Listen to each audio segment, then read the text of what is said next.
Si las puertas se te han cerrado, recuerda que siempre hay una puerta abierta para ti.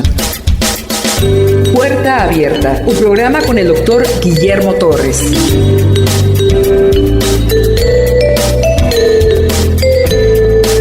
Marcos capítulo 9. En este capítulo solo vamos a abarcar dos eventos. Uno es la transfiguración de Jesús y otro es la liberación de un muchacho endemoniado. Entrando en contexto, no hace más que unos días en Cesarea de Filipo, Jesús ha reprendido a Pedro porque Pedro no quiere que Jesús muera, que no sea crucificado, y entonces Jesús lo reprende duramente y le dice: apártate de mí, Satanás. Después de esto, Jesús comenta que el que no se niega a sí mismo y no toma su cruz y le sigue, no verá el reino de los cielos. Comenta también que de qué le aprovechará al hombre ganar el mundo si pierde su alma por la eternidad. En ese contexto estamos. Y luego dice: porque el que se avergonzare de mí, de los de esta generación, yo me avergonzaré de él en mi segunda venida. Y de ahí pasa a el momento de la transfiguración y comienza diciendo: algunos de ustedes que están aquí, antes de que gusten la muerte, verán venir el reino de Dios. Estaban sus 12 apóstoles. 6 días después, aunque Lucas dice 8 días después, era una forma común de decir una semana, como 8 días después, como una semana después. Pero los otros 2 evangelios son más asertivos y dice: 6 días después tomó a Pedro, a Santiago y a Juan. Los llamó y subieron a un monte alto. Hay gente que piensa que es el monte Hermón y hay gente que piensa que es el monte Tabor. Más allá de eso, suben a una montaña alta, solo 3, y el Señor Jesús, porque decía que todo evento en los judíos tenía que ser testificado por 3. Debía haber 3 testigos para aseverar o descartar una verdad. Entonces Jesús toma a 3, su círculo más cercano, y además porque 3 es suficiente para hacer y dar testimonio. Suben a la montaña de Hebrón y entonces Lucas me parece que dice que estaban cansados y Pedro se durmió. Comienza la transfiguración. Jesús comienza a tener una luz que no es una luz terrenal, es una luz sobrenatural. Pero no es que algo iluminaba a Jesús con esa luz tan poderosa, sino que esa luz poderosa sale de las ropas, del cuerpo de Jesús. Una luz cegadora. En eso despiertan los discípulos que estaban cansados y ven que está Jesús con esa luz cegadora, esa luz no terrenal, no conocida. Pero aparecen otros 2 personajes junto a él. 2 personajes simbólicos en el Antiguo Testamento. Uno es Moisés y el otro es Elías. Ambos representan una parte paradigmática del Antiguo Testamento. Moisés representa la ley dada por Dios a un pueblo escogido. Y Elías representa toda la profecía. Él es una de las líneas de los profetas que se dedican a exhortar al pueblo que vuelvan a la ley. Y aparecen estos 2 personajes en una escena súper extraña en la cual el fulgor de la luz de Jesús era cegador. Marcos no dice que estaban hablando, pero Lucas sí dice que estaban hablando. Y lo que estaban hablando era sobre la partida de Jesús de este mundo. En Lucas 9, 28 al 36... que ahí dice que lo que estaban hablando los 3 era sobre la partida de Jesús. Y esta palabra partir en griego es éxodo, salida de aquí. ¿Cómo es que Jesús iba a abandonar en la cruz su cuerpo molido? De eso estaban hablando en Lucas, el éxodo del Señor Jesús. Mateo agrega que su rostro era como el sol.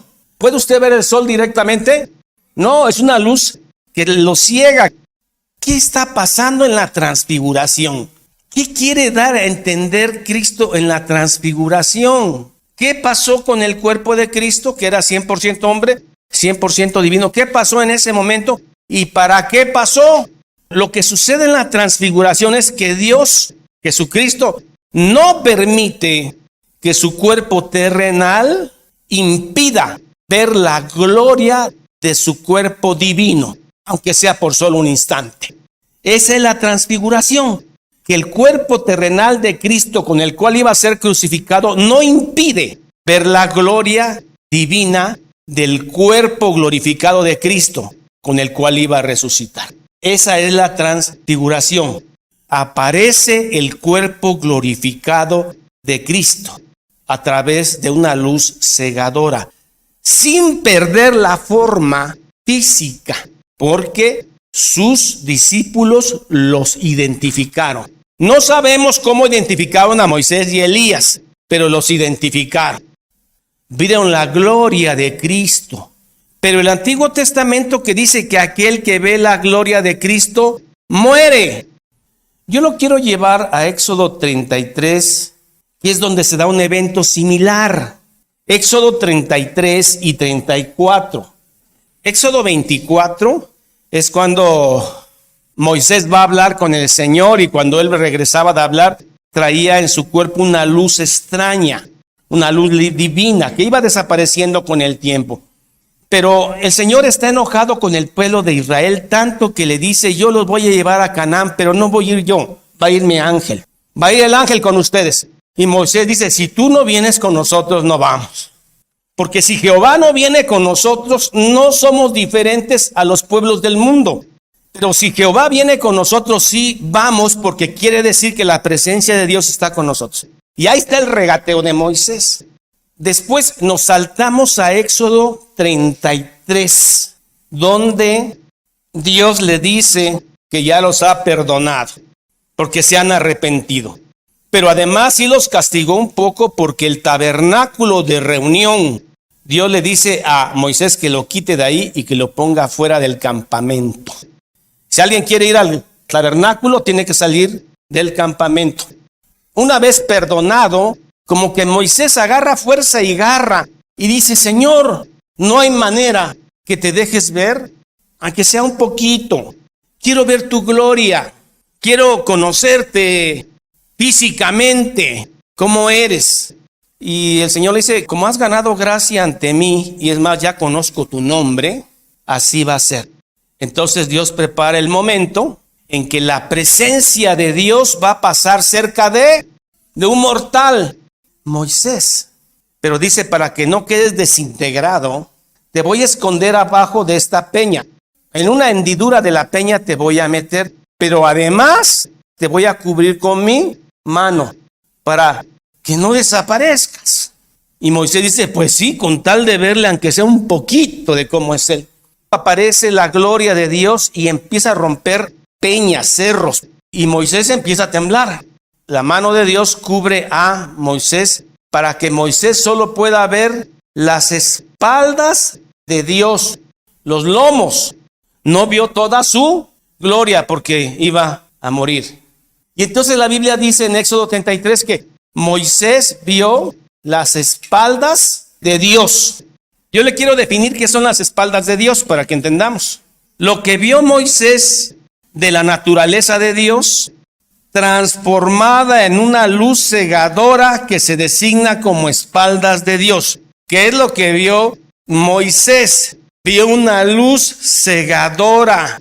Aún cubierto por la mano de Dios, vio una luz cegadora que son las espaldas de Dios. Porque usted sabe que Dios es espíritu. Dios no es materia, a excepción de la segunda persona. Entonces lo que vio él fue una luz cegadora. Algo similar a lo que vio el apóstol Pablo cuando va rumbo a Damasco a perseguir a los cristianos. Dice que una luz cegadora lo tumbó del caballo y le dijo: Saulo, ¿por qué me persigues? Duro es dar coces al aguijón, lastimarte tú mismo. ¿Quién eres, Señor? Soy Jesucristo al que persigues. Una luz cegadora. ¿Cuál es la luz más intensa que usted conoce? El sol. Bueno, hay una luz que no conocíamos antes de la era atómica. Después de la Segunda Guerra Mundial, en agosto de 1945, cuando se suelta la primera bomba atómica en la ciudad de Hiroshima, con Little Boy, pequeño muchacho, se llamó la bomba. El piloto dice, o los pilotos dicen que cuando soltaron la bomba, pasaron 48 segundos a que hiciera impacto en Hiroshima. Y cuando vieron que la bomba cayó, se tragó a 100,000 gentes de golpe. Pero se oyó un impacto en el avión que uno de ellos dijo: ¿qué hemos hecho? Y apareció una luz más cegadora que la luz solar. Antes de que partiera este avión a dejar a caer la bomba, recibe una oración de un pastor luterano. Y todos hincados reciben, se aperciguan y se van a matar de golpe a 100,000 gentes, avalados por una oración cristiana. Es la paradoja de todo esto. Ellos pensaron a partir del momento que la guerra era la paz del futuro. Es una filosofía actual, que tienes que aprender a matar y a defenderte para vivir en paz. Y eso contradice los principios bíblicos. ¿Qué está sucediendo en el monte Hermón o en el Tabor? Hay una luz cegadora 1,000, 10,000, 100,000 veces más potente que la luz cegadora de Little Boy, que es la primera bomba atómica. Miles y miles de veces más potente que esa luz cegadora está en el monte Tabor, en una sola persona, que es la persona de Jesucristo. Por eso esa luz es inefable. No se puede describir con palabras. Una palabra no tiene el suficiente poder para decir cuánta cosa es esa luz. Y ese es Dios. Y más que eso es Dios, más que la luz cegadora. Porque además Dios es persona, es amor, es misericordia. Se hizo carne. Imagínense en un solo ser implosionando una luz poderosa mayor que las bombas atómicas, irradiando a dos personajes que son Elías y Moisés. Entonces dicen que los discípulos se estremecieron. Pablo, cuando sube al cielo, al tercer cielo, dice que vio cosas inefables que no pueden entender, que son las que Dios tiene preparado para todos aquellos que esperamos su venida. Continuando con el relato, Pedro dice: ya está hecho. Pedro conocía perfectamente bien la última parte del Antiguo Testamento, que es Malaquías 4:5, que dice que antes que venga el rey, vendrá Elías. Y Elías estaba aquí con Cristo y estaba con Moisés. ¿Para qué ir a Jerusalén a morir si ya aquí ya se hizo todo, se cumplió las Escrituras? Porque era un versículo muy conocido del Antiguo Testamento. Y vendrá aquel Elías antes que venga el Salvador. ¿Qué es lo que quiso Pedro? Congelar el momento. Aquí nos quedamos y no nos movemos de aquí. Es como cuando usted tiene una fotografía en la cual aparece papá, mamá, hermanos, y usted vuelve a ver esa foto y dice: ¿cómo quisiera congelar este momento? Congelar esa escena. Es lo que quiso hacer Pedro. Y para que estén cómodos ustedes tres que son celestiales, vamos a hacer 3 enramaditas. Sombras, acuerda que estaba en ese momento el mes de Tisri. Celebraba la fiesta de los tabernáculos, en los cuales pasaban una semana en una chocita, recordando cuando fueron errantes en el desierto. Los 3 están temblando, pero hay uno que logra hablar. Dice: Señor, hagamos 3 enramaditas. Una para Elías, Moisés, y ya se acabó todo. ¿Para qué bajamos a la muerte? Y en ese momento, cuando levantan el rostro, ya no está Elías ni Moisés. Hay una nube arriba, que esa nube es muy característica en el Antiguo Testamento. Guiaba en el Éxodo. Era que cuando Moisés recibía las tablas estaba esa nube. Y esa nube dice: este es mi hijo en el cual tengo complacencia, igual que en el bautismo. A él oíd.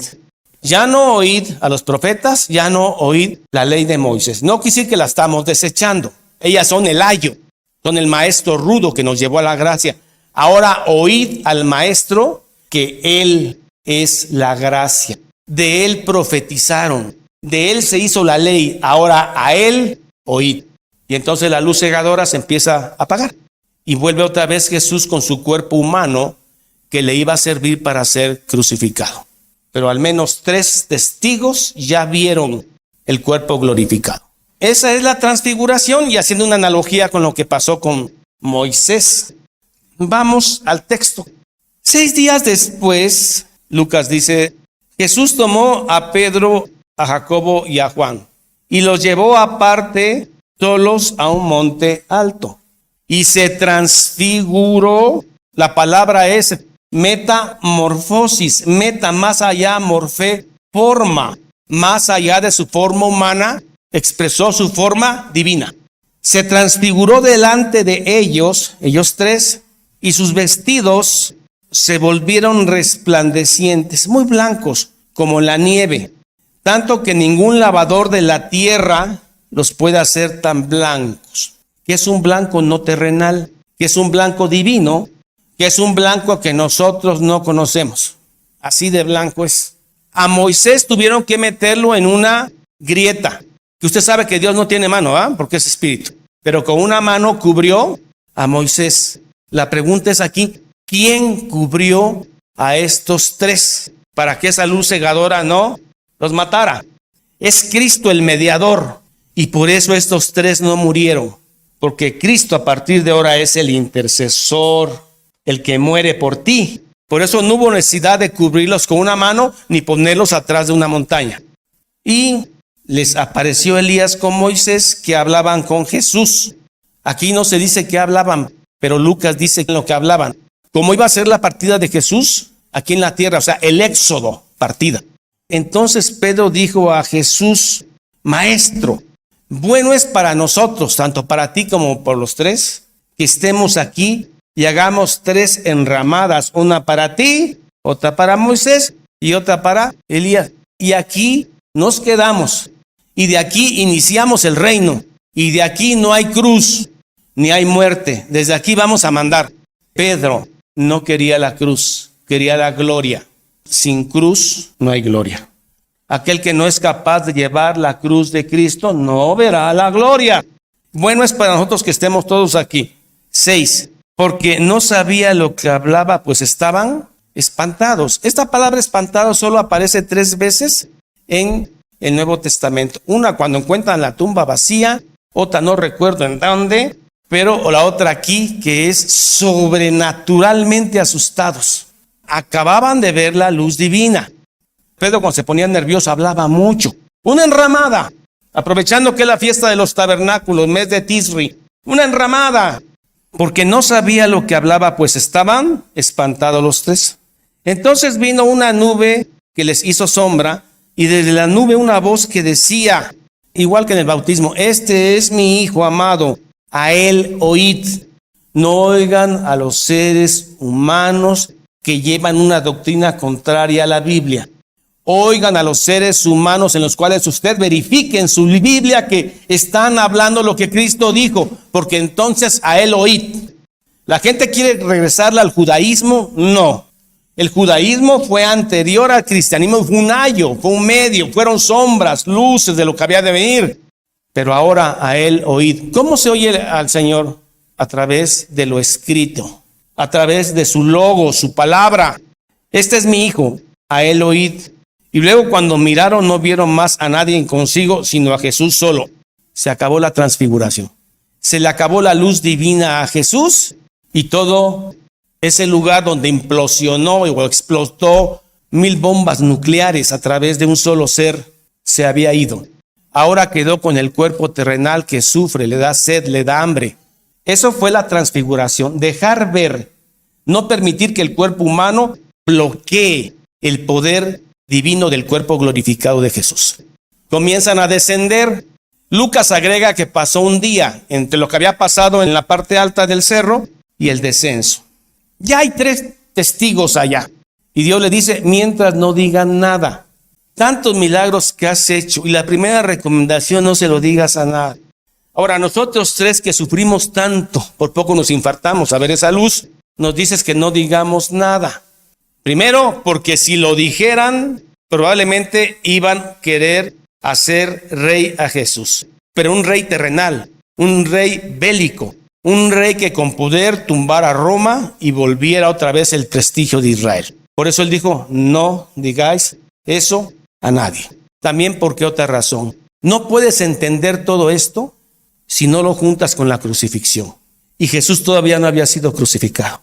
Si Cristo no hubiera sido crucificado y viéramos todo esto, Jesús quedaría solamente como un sanador milagroso, alguien que levantaba a cojos, resucitaba, pero no más allá, no iba a haber perdón. Entonces dice, ahorita no digan nada. Ya cuando escriban sus libros del Nuevo Testamento, ahí sí lo ponen, pero ahorita no, porque la gente no lo va a entender. Va a quedar en un hombre que hizo milagros, se acabó. Segunda de Pedro 1, 17, 18. Ya viejito Pedro, pues cuando él recibió de Dios Padre honra y gloria, transfiguración, le fue enviada desde la magnífica gloria, presencia de Dios, una voz que decía, este es mi Hijo amado en el cual tengo complacencia. Ahora sí lo pueden decir a 1000 voces y hablarlo y escribirlo. ¿Qué más dice? Y nosotros, ¿quiénes? Pedro, Santiago y Juan. Y nosotros oímos esta voz enviada del cielo cuando estábamos con él en el monte santo. Se está refiriendo a la transfiguración. Ahora sí, ya lo pueden decir. Ahora Juan 1:14 dice ahora sí. Y aquel verbo, el logos, creador, fue hecho carne y habitó entre nosotros. Luz cegadora, que es inefable, no se puede escribir. Y vimos su gloria, gloria como del unigénico, único en su género del Padre, lleno de gracia y de verdad. Transfiguración. Jesús dejó ver un atisbo de cuál es su cuerpo glorificado, de su gloria venidera. Segunda de Corintios 4:6. Esta bomba atómica que explotó espiritual en el monte Hermón o en Tabor, explotó para siempre, de aquí a la gloria, de aquí a la eternidad. ¿Y dónde quedó esa luz? En los creyentes. Porque Dios, que mandó que de las tinieblas resplandeciese la luz, es el que resplandeció nuestros corazones para la iluminación del conocimiento de la gloria de Dios en la cara de Jesucristo.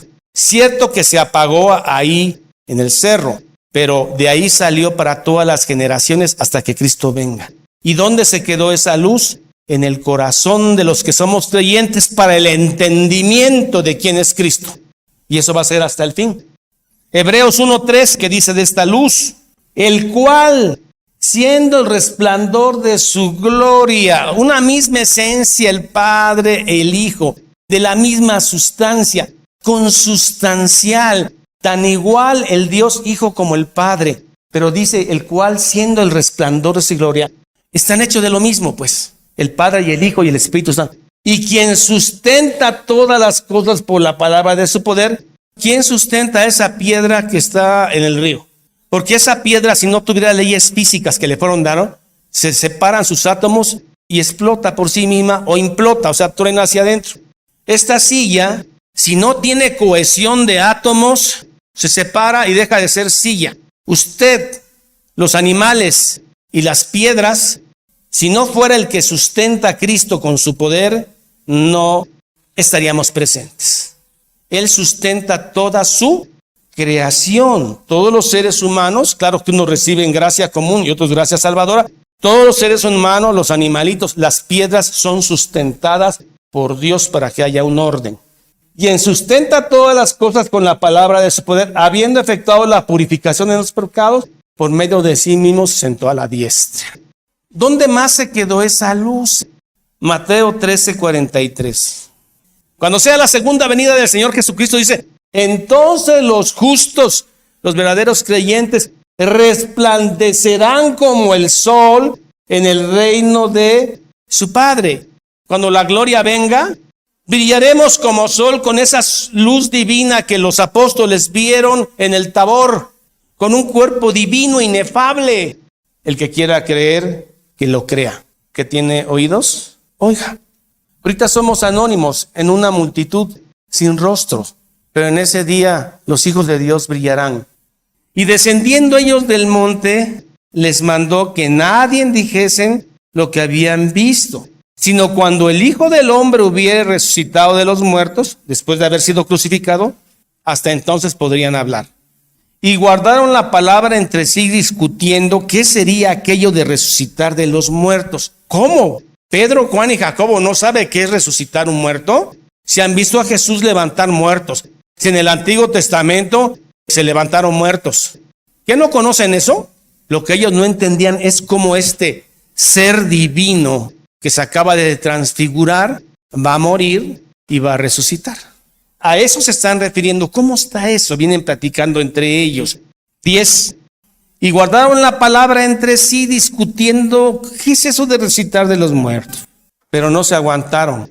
Y de una vez antes que bajemos el cerro, vamos a aventarle la pregunta al Señor. Y le preguntaron a él, qué extraño, Señor, porque Malaquías 4:5 dice que cuando venga el Redentor, tiene que venir Elías. Y Elías ya vino porque lo vimos en el monte. A ver, explícame este problema teológico. Ya se pusieron bíblicos los discípulos. Vamos a Malaquías 4:5. He aquí yo os envío al profeta Elías antes de que venga el día de Jehová grande y terrible. Entonces la conclusión de los discípulos es, ya Elías vino, ¿cómo vas a morir? ¿Cómo te van a crucificar? No, Elías vino, ya estás tú y a reinar. Pero los discípulos estaban ignorando muchos versículos que dicen que él iba a sufrir. ¿Por qué dicen los escribas que es necesario que Elías venga primero? Respondiendo Jesús dijo, Elías a la verdad vendrá primero y restaurará todas las cosas. Un rey cuando iba a visitar una provincia mandaba a alguien antes para que aplanara los caminos, los baches los tapara, todo dejara plano para cuando el rey pasara. Y esa es la función de Elías que vino en el espíritu de Juan el Bautista. Respondiendo él, Jesús, Elías a la verdad vendrá primero y restaurará todas las cosas. Y como está escrito del Hijo del Hombre, Cristo, que padezca mucho y sea tenido en nada. Recuerden que el que moría en una cruz era nada. Iba a ser tenido en nada. Pero os digo que Elías ya vino. Y le hicieron todo lo que quisieron con él, como está escrito de él. Elías había venido en Juan el Bautista. No es que haya reencarnado, no, por favor. En el espíritu de Juan el Bautista, Elías había venido y lo mataron. Vamos a Mateo 11:14 para que vean. Y si queréis recibirlo, él es aquel Elías que había de venir, Juan el Bautista. Elías ya vino y lo mataron. Elías vino en el espíritu en Juan el Bautista y lo mataron. Ahora yo tengo que padecer en la cruz para poder justificar a los que amo. Los judíos siempre dejan en su Pascua una copa pendiente, porque están esperando al Elías que venga a tomarse la copa. Jesús dijo, Elías ya vino. Lucas agrega que un día después de esto, Jesús baja con sus 3 discípulos y hay un gran tumulto, hay un gran mercado abajo, hay problemas. Los 9 discípulos que se quedaron tienen problemas con los escribas. Están los escribas felices que no está Jesús con ellos. Pero cuando ven a Jesús, dice que todo mundo corrió a verle. Como cuando estás en la secundaria o estás en la primaria y tienes problemas con amiguitos y como que te quieren golpear, pero de pronto tu papá se le ocurrió ir por ti. Y cuando lo ves, dije, se me acabaron los problemas. Yo creo que es lo que le sucedió a los 9 apóstoles cuando vieron a Jesús que bajó del cerro a buen tiempo. A él pregúntenle. Bueno, ¿qué estaba pasando? Los saduceos estaban riendo de los apóstoles que no pudieron liberar a un endemoniado. El demonio que lo poseía lo hacía enmudecer. Por testigo del Padre dice de que muchas veces lo lanzó al fuego y lo lanzó al agua, queriendo matar al muchacho. Aquí viene el texto. Cuando llegó a donde estaban los discípulos, vio una gran multitud alrededor de ellos. Y los escribas que disputaban con ellos estaban burlando que no pudieron liberar. Y enseguida toda la gente viéndolo se asombró y corrieron a él y le saludaron.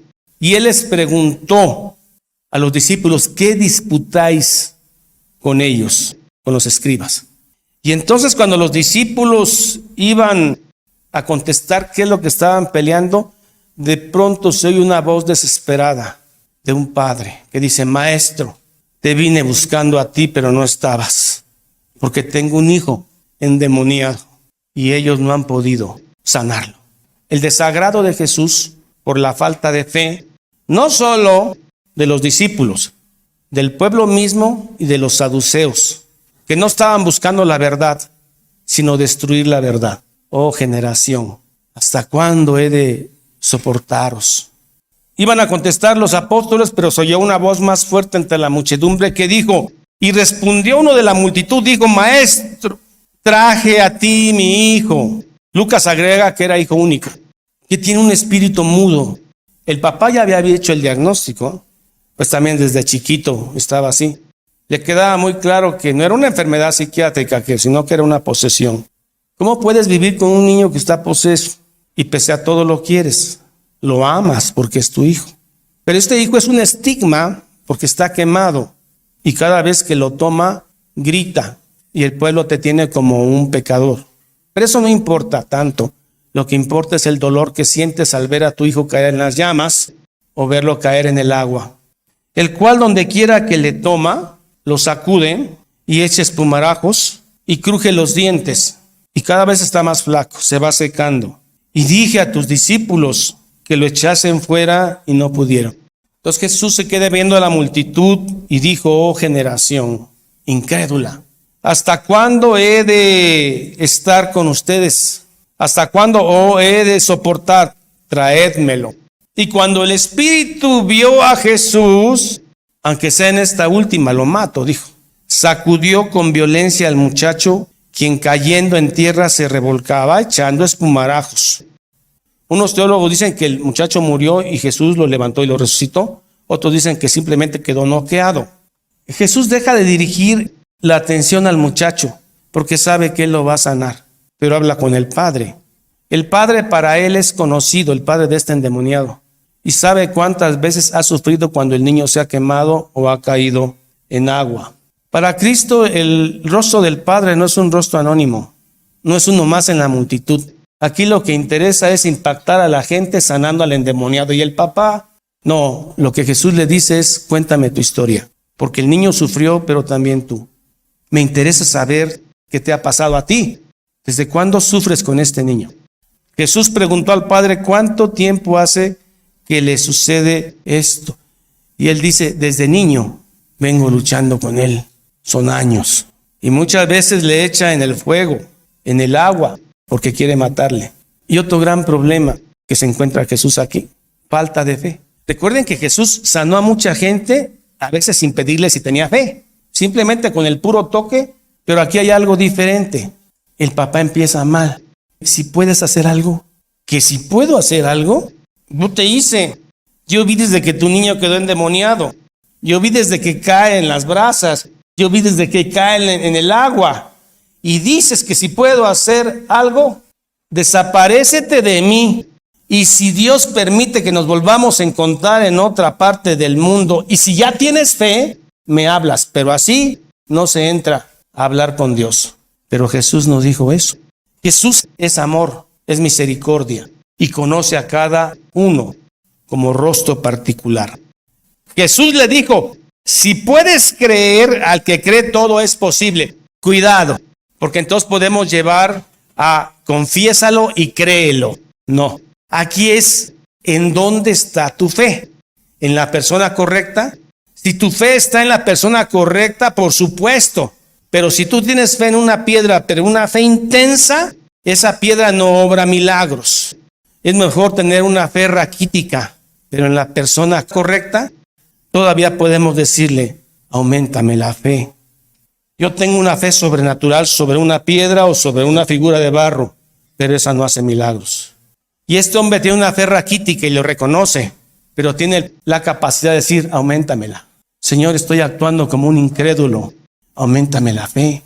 Jesús le dijo, si puedes creer en Cristo, al que cree, todo le es posible. E inmediatamente el padre del muchacho gritó y dijo, creo en ti, Señor, pero ayuda mi incredulidad. Creo, he creído en ti, sé que eres el divino pastor de mi vida, pero auméntame la fe.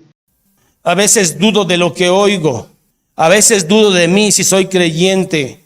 Auméntame la fe. ayuda mi incredulidad. Y cuando Jesús vio que la multitud se agolpaba, reprendiendo al espíritu inmundo, diciendo: espíritu mudo y sordo, yo te mando, sal de él y no entres más en él. Entonces el espíritu, clamando y sacudiendo con violencia, salió. De modo que muchos decían: está muerto. Y algunos teólogos piensan que sí quedó muerto, que lo logró, pero Jesús lo resucitó y lo levantó de la mano. Algunos otros piensan que no, que quedó noqueado, y Jesús lo restablece. Sacudiéndolo con violencia salió y él quedó como muerto, de modo que muchos decían: está muerto. Pero Jesús, tomándole de la mano, lo enderezó y se levantó.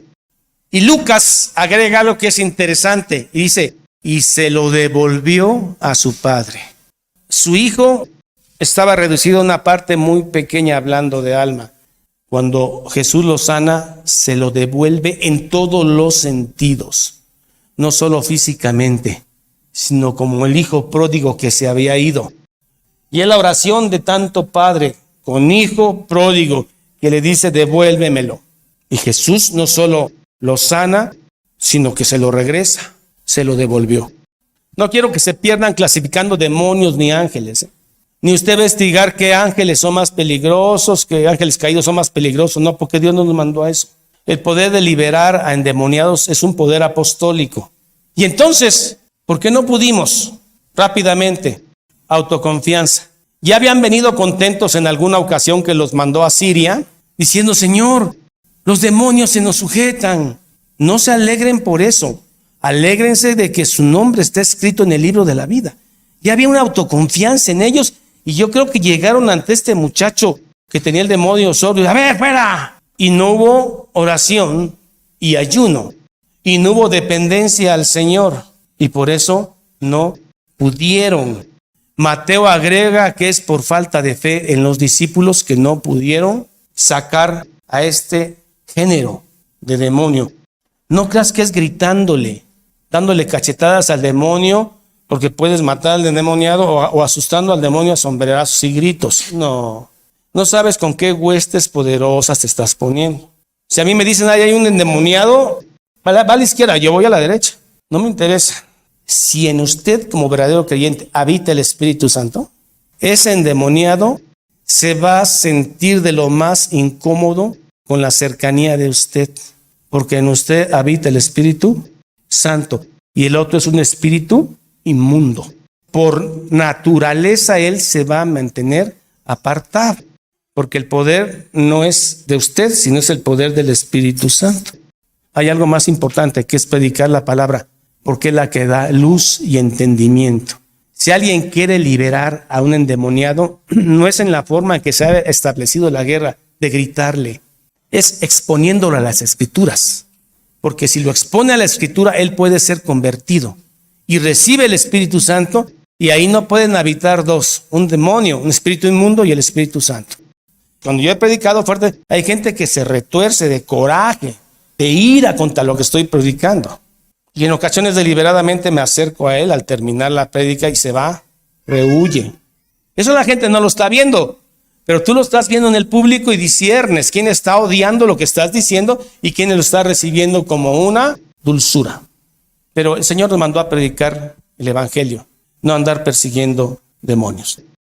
Señor mi Dios, a través de tu palabra hemos entendido tu grandeza, tu poder en esa luz cegadora. Pero a veces nos preguntamos cómo ese poder superior al poder atómico, miles de veces más, contenido en una persona, al mismo tiempo pueda ser tan tierna como para preguntarle a un padre: cuéntame tu historia. ¿Cómo puede ser ese poder tan inmenso, tan humilde a la vez, que fue entregado en una cruz? ¿Cómo ese poder ilimitado está controlado por la mansedumbre de un siervo? Señor, estamos admirados por lo que es tu persona descrita en la Escritura. Padre mío, cuando me comporto como un incrédulo, Señor, ayúdame. Sé que hay una naturaleza nueva en mí que lucha contra el pecado, entonces yo te pido, ayuda a mi alma, increméntanos la fe, en el nombre del Padre, del Hijo y del Espíritu Santo. Amén. Vamos a despedirnos con las bendiciones ya conocidas, Números y Corintios. Jehová te bendiga y te guarde. Jehová haga resplandecer su rostro sobre ti y tenga de ti misericordia. Jehová alce sobre ti su rostro y ponga en ti paz. Corintios dice así: la gracia del Señor Jesucristo, el amor de Dios y la comunión del Espíritu Santo sean con todos vosotros. Y el pueblo dice: amén. Jehová es mi pastor, nada me faltará. En lugares de delicados pastos me hará descansar. Junto a aguas de reposo me pastoreará. Confortará mi alma. Me guiará por sendas de justicia por amor de su nombre. Aunque ande en valle de sombra de muerte, no temeré mal alguno, porque tú estarás conmigo. Tu vara y tu cayado me infundirán aliento. Aderezas mesa delante de mí en presencia de mis angustiadores.